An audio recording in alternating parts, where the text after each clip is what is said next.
हमारा आज का विषय है हरियाणा की सांग परंपरा। सांग क्या है? सांग का अभिप्राय है नकल। किसी भी व्यक्ति के व्यक्तित्व की नकल उतारना, उस तरह के कपड़े पहनकर, उस तरह के भाव भंगिमा बनाकर, उस तरह की वाणी बनाकर, उस तरह के अपनी भाषा का एक्सेंट स्तर बनाकर। तो जब हम किसी दूसरे के रूप को प्रस्तुत करते हैं तब हम उसे स्वांग कहते हैं। और हरियाणवी परंपरा में, हरियाणवी भाषा में इसी स्वांग को सांग के नाम से जाना जाता है। सांग मतलब नकल, जो कुछ हो चुका है या कोई राजा है उसकी तरह का बन पाना, कोई बहुत बड़ा हमारा अधिष्ठात्र देव है उसकी तरह की वेशभूषा बनाकर, उस तरह की भाव भंगिमा बनाकर, उस तरह की वाणी बनाकर अपने भावों को अभिव्यक्त करना, तो किसी की नकल उतारना। देखो, जब हम बचपन में होते हैं एक दूसरे की नकल उतारते हैं, खूब हंसते हैं, खूब खिल्ली करते हैं, तो धीरे धीरे देखो यही एक आदत है जो धीरे धीरे बढ़ती चली जाती है और हम उसके ऊपर सोचते चले जाते हैं। जब हम सांग के नकल जब हम कर रहे हैं तो ये नकल अपने साथ के व्यक्ति की भी हो सकती है, किसी प्रतिनिधित्व वाले व्यक्ति की भी हो सकती है। तो जब ये नकल का भाव और आगे बढ़कर साहित्यिक रूप ले लेता है तब हम इसकी एक परंपरा, एक रचनाएं करने लगते हैं। वास्तव में हम देखा जाए तो हम सभी एक सांग कर रहे हैं, क्योंकि हम भाषा भी नकल से सीखते हैं, हम धर्म भी नकल से अपनाते हैं, हम विचार भी नकल से उठाते हैं। तो हम नकल से ही जिंदगी को सींचते चले जाते हैं और फिर सीखते चले जाते हैं और फिर जीते चले जाते हैं। तो सांग तो हमारे जीवन का एक अहम अंग है। हम सब सांगी हैं। अगर हम देखें तो कोई ऐसा नहीं कि कोई बाहर से सांगी आया, हम सभी सांगी हैं। क्यों? क्योंकि हम सभी एक दूसरे की नकल करते हुए, एक दूसरे से सीखते हुए चलते हैं। हम कोई भी सीखे सिखाए पैदा नहीं होते, हम सब यहीं आते हैं। अक्सर तुमने बड़े लोगों को देखा होगा, वो कहते हैं अरे भाई हमें तो दुनिया ने सिखा दिया। सभी को दुनिया सिखाती है, क्योंकि हम भाषा भी तो दुनिया से सीखते हैं। अगर हम अंग्रेज़ों के देश में से रहेंगे तो हम अंग्रेज़ों की भाषा सीख जाएंगे, हम उनकी तरह का स्वांग करने लगेंगे। हम हिंदुस्तान में रहेंगे तो हम हिंदुस्तानी बोलने लगेंगे, हम हिंदुस्तानियों का स्वांग करने लगेंगे। तो वास्तव में हम सभी सांगी हैं। फ़र्क केवल इतना है कि जो एक विशेष व्यक्ति, विशेष घटना, विशेष भावना की भंगिमा का स्वांग कर लेता है, नकल कर लेता है, वो एक दुनिया की नज़र में सांगी हो जाता है। अन्यथा तो हम सब ही सांगी रूप में अपने जीवन का स्वांग भरते चले जाते हैं। तो हरियाणा की परंपरा में जब हम ये नाटक जिसे हम कह देते हैं, लेकिन सांगी एक लोक विधा है कि चौपालों के नीचे पहले सांग करते थे लोग मनोरंजन के, और कोई बहुत बड़े बड़े साधन नहीं होते थे, बहुत ज़्यादा दूरदर्शन तो क्या फिल्में भी नहीं होती थी, नौटंकियाँ होती थी, छोटी छोटी लोग अपनी बात कहते चले जाते थे, कुछ अपने ही सुरों में गाते चले जाते थे। तो सांग परंपरा को हम 13वीं शताब्दी से मानते हैं। तो हम अपनी पूरी परंपरा को 4 भागों में बांटते हैं। सबसे पहला है आरंभिक काल, जो 1200 से 1750 तक है। फिर है विकास काल, जो 1750 से 1850 तक है। उसके बाद आता है उत्कर्ष काल, इसे कुछ लोग स्वर्ण काल भी कहते हैं सांग परंपरा का, जो 1850 से 1950 तक चलता है। और आधुनिक काल 1950 से अब तक है। तो हमारे सांग परंपरा को हम इन 4 कालों में बांटते हैं: आरंभिक काल, विकास काल, उत्कर्ष काल और आधुनिक काल। सबसे पहला काल है आरंभिक काल, जो कि 1200 से 1750 ईस्वी तक चलता। ऐसा माना जाता है कि मल्ल, एक पंजाब का जाट था जिसका नाम मल्ल था, एक राजपूत रावत और एक जुलाहा रंग, इन तीनों ने मिलकर एक मंडली तैयार की जो कि गांव में मनोरंजन किया करती थी और गांव के छोटे छोटे लोगों की, मुखिया की नकलें उतारा करती थी। तो यहीं से कुछ लोग ऐसा मानते हैं कि यहाँ से वो सांग का आरंभ मानते हैं। लेकिन एक सांग जो लिखा गया वो बिहारी लाल के माध्यम से लिखा गया, जिन्हें प्रथम सांगी माना जाता है। इन्हीं के शिष्य चेतन ने इस सांग परंपरा को आगे बढ़ाया और अपने अपने गाँव में छोटे छोटे सांग ये लोग करते थे। लेकिन जैसे जैसे राजनीतिक परिस्थितियां बदलती गई, औरंगजेब का राज्य राज्य आया, इसने तो संगीत ही बंद कर दिया। संगीत बंद किया तो इसने सांग परंपरा पर, हर तरह की कला पर रोक लगा दी औरंगजेब ने।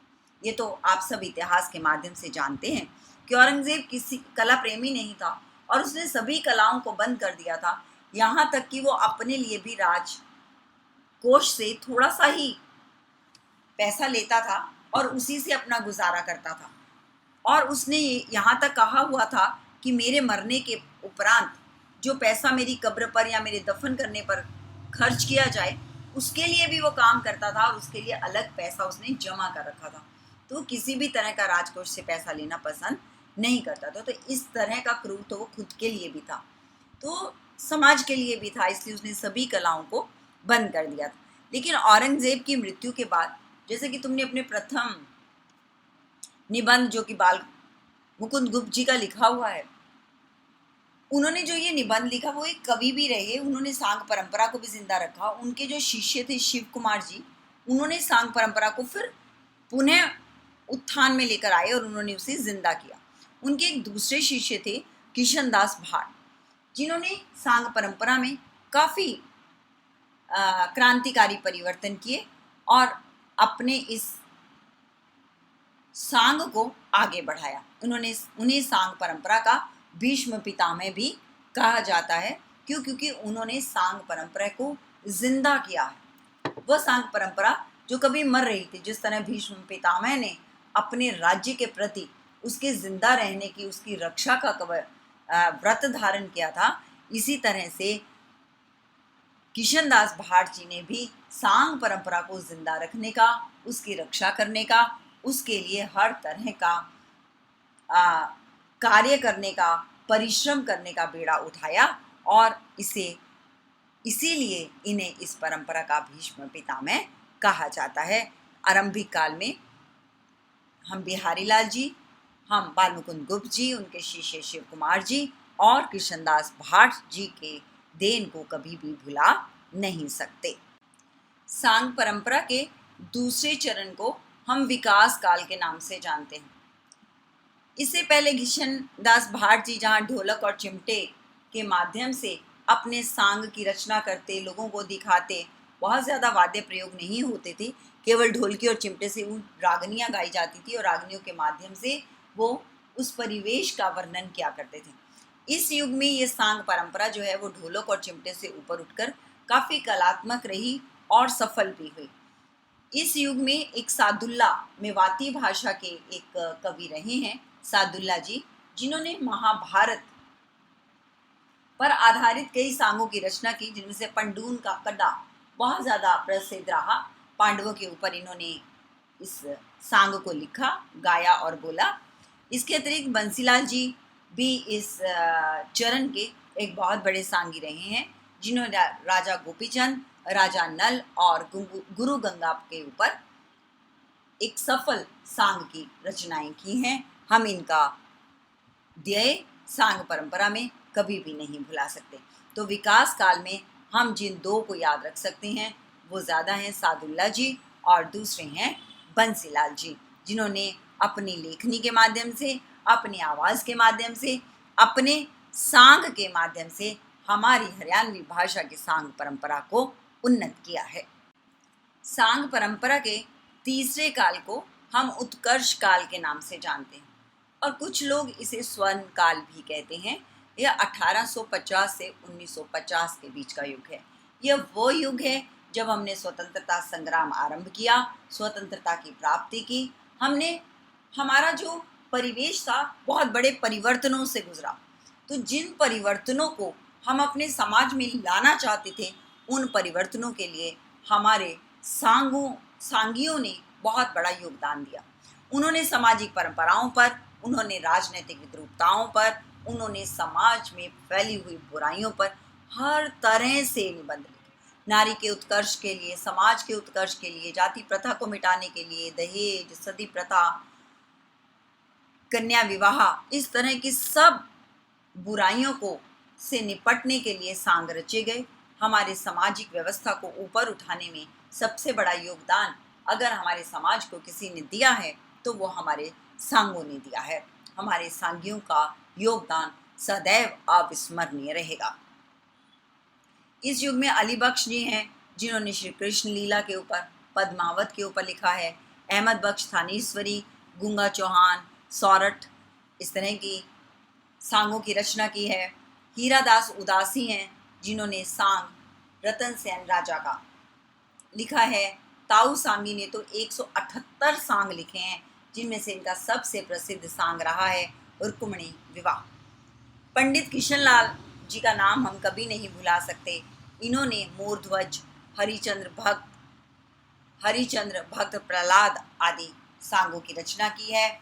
इसके अतिरिक्त सांगी दीपचंद जी, सांगी हरदेव जी, सांगी लक्ष्मीचंद जी इस युग के प्रसिद्ध सांगीकार रहे हैं, जिन्होंने सांग का लेखन करके इस युग को बहुत आगे ऊपर उठाया है।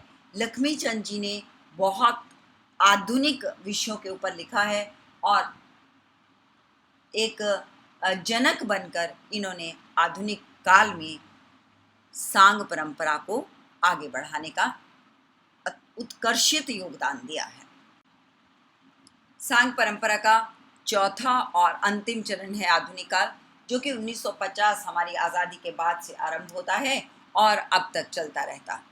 इस परंपरा में जहां हम पहले लक्ष्मीचंद जी को याद करते रहे हैं, यहीं पर उन्हीं के शिष्य हैं मांगे राम जी। उन्होंने उनकी परंपरा को आगे बढ़ाते हुए अमर सिंह राठौर, अजित सिंह राजबाला, छैल बाबा, रूप बसंत, हीर रांझा, पिंगल भरथरी, कृष्ण सुदामा आदि सांगों की रचना की है। इनके नाम से ही तुम जान सकते हो कि इन्होंने प्रेम के ऊपर भी लिखा है। इन्होंने एक आम पिंगल भरथरी, एक जो लूला लग रहा है जिसको कोढ़ हो चुका है, ऐसे व्यक्ति के ऊपर भी लिखा है। कृष्ण और सुदामा में भक्ति रूप में भी लिखा है। इन्होंने छैला बाला, एक उभरती हुई युवती के ऊपर भी सांग की रचना की है। रामकिशन व्यास जी ने लिखा है रूपकला, जादूखोरी, धर्म की जीत, कम्मो कैलाश, सत्यवान सावित्री, शशिकला, सुखबीर। तो हम इनके ऊपर देखते तो हमें इनके नाम से ही इन सांगों के विषय का एहसास हो जाता है। जैसे कि सांगी माईचंद जी ने सुभाष चंद्र बोस, अंजना पवन, सरवर नीर, द्रौपदी स्वयंवर, हनुमान जल। तो इन सांगों के ऊपर क्योंकि हरियाणा है, हरियाणा की भूमि एक मल्लों की भूमि है, तो यहाँ पर हनुमान जी की भक्ति बहुत होती है। यहाँ पर लोग बहुत हनुमान चालीसा पढ़ते हैं और सवा मनी का प्रसाद भी बहुत मिलता है। तो बहुत क्योंकि श्रद्धा है उन लोगों की हनुमान जी पर, तो यहाँ के सांगियों ने भी हनुमान जी के ऊपर बहुत से सांग लिखे हैं। उनका जन्म कैसे हुआ, अंजना पुत्र पवन किस तरह अवतरित हुए धरती पर, द्रौपदी का स्वयंवर कैसे हुआ, एक नारी किस तरह अपने आप को सशक्त महसूस करती है। सांगी भाई माईचंद जी ने इस तरह के सांग देकर हरियाणवी भाषा को समुन्नत करने में अपना योगदान दिया। रणवीर सिंह दहिया ने जलियांवाला बाग जैसे सांगों की रचना करके अपने नौजवानों में राष्ट्रीय प्रेम को भरने की कोशिश की। कीचक वध के माध्यम से इन्होंने पुराणों की कथा को देने का प्रयास किया है। शहीद जसबीर सिंह इनकी राष्ट्रीयता का चरमोत्कर्ष पर है, जो कि आधुनिक भावबोध का सांग है। चंपा चमेली, सुभाष चंद्र बोस, महाराणा प्रताप, हम इन सांगों को अपनी परंपरा से कभी भी भुला नहीं पाएंगे। तो इसके अतिरिक्त 20वीं शताब्दी में दीपचंद जी हैं, इनको भी हम नहीं भुला सकते। दीपचंद जी ने भी अपना बहुत बड़ा योगदान हमारी सांगी परंपरा में दिया है। तो अब इन सारी परंपराओं में इन सभी सांगियों के बारे में जानने के बाद हम ये महसूस करते हैं कि हमारे सांगियों ने हर विषय पर सांग की रचना की है। वह चाहे सामाजिक हो, चाहे वातावरण से संबंधित हो, चाहे किसी भी बड़े उद्देश्य, महत उद्देश्य को लेकर लिखा जाना हो, चाहे हमारी आध्यात्मिकता हो या हमारा धार्मिक दृष्टिकोण हो, हर क्षेत्र में सांगियों ने अपनी कलम चलाकर एक अच्छे सांग का निर्माण किया है और समाज के उत्थान में अपना योगदान दिया है।